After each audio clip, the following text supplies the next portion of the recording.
And welcome back to Barbados.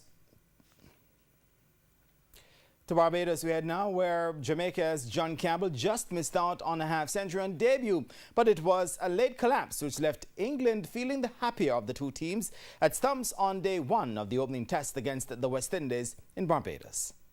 Jason, give it a spin. Tails is the call. It was a proud moment for John Campbell, who got into the team on his first ever call-up.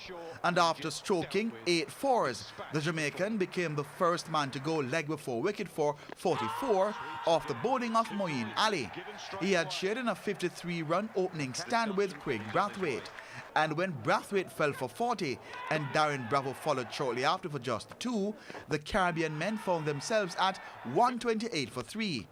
Shea Hope, who made 57, then shared in a 46-run fourth-wicket stand with Roston Chase, who made 54 to steady the innings, before Chase went on to partner Shimron Etmire for 66 for the 5th wicket. But while Etmire carried on in his usual aggressive style, he saw wickets tumble around him with Chase, Shane Dawich and Captain Jason Holder all falling in quick succession.